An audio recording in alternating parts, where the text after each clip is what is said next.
I woke up to an obituary today, and the name in the obituary was my uncle.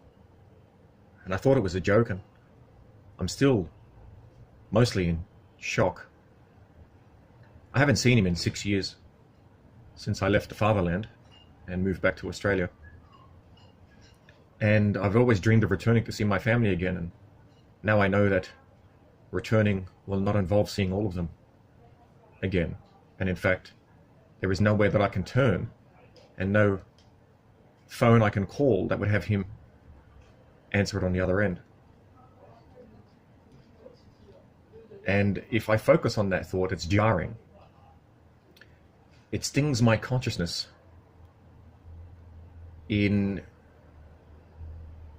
parts of the mind I didn't know could sense pain. It's not something I can analogize to.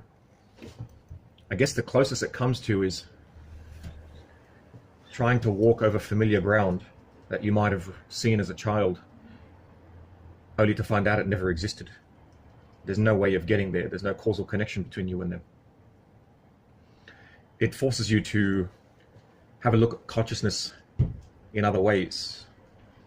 Is it that consciousness combined with his memories and temperament, the illusion of someone separate?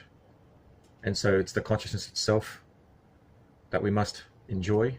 And so in a way, an echo of him still lives in the fact that there are those conscious who possess memories that overlap with his, but from a different perspective. How about behavioral structures? Perhaps their memories within us from conscious beings that we have never been connected to causally, say via consciousness or consciously causally. Maybe people from 10,000 years ago live on in that manner. Maybe we're just manifestations of the potential of consciousness combined with certain genetics and environments producing certain memories and temperaments, etc. I look forward to seeing the family again. I wasn't close enough to most of them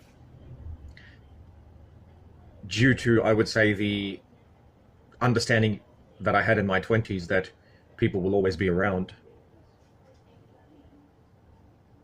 But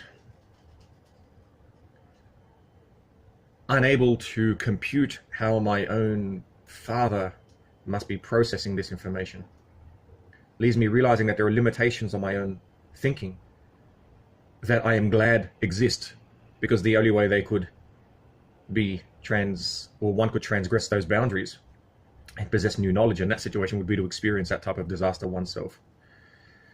Now we know it's coming, and so with each moment that passes, as much as I possibly can, I try to remember that. And that, as I've said before, conscious life is a temporary noise stranded between two infinities of unconsciousness. So that's the best way for me to deal with it, I find. If I think about my desire to see him again, it becomes very painful. There's a yearning to think that hopefully one day I could see the person I know that I never will. But then, like I said, you look at his children and grandchildren and try to live on and watch echoes of him live on through them. Echoes of him without the direct memories. It's probably the best way to look at it. He would joke a lot, and me with my undiagnosed autism in my teens and 20s didn't understand what a joke was. And so I would misunderstand his intent as being one of attempts at humiliation, which was the exact opposite of the case. Yeah, he was very famous in my mind for calling me Gabriella. How, Gabriella? Good, Gabriella? So good, Gabriella. And he was just trying to have a go. In hindsight, now I see that that is what makes life so delicately beautiful and worth focusing on, and remaining conscious of its fragility in order to maximize its value.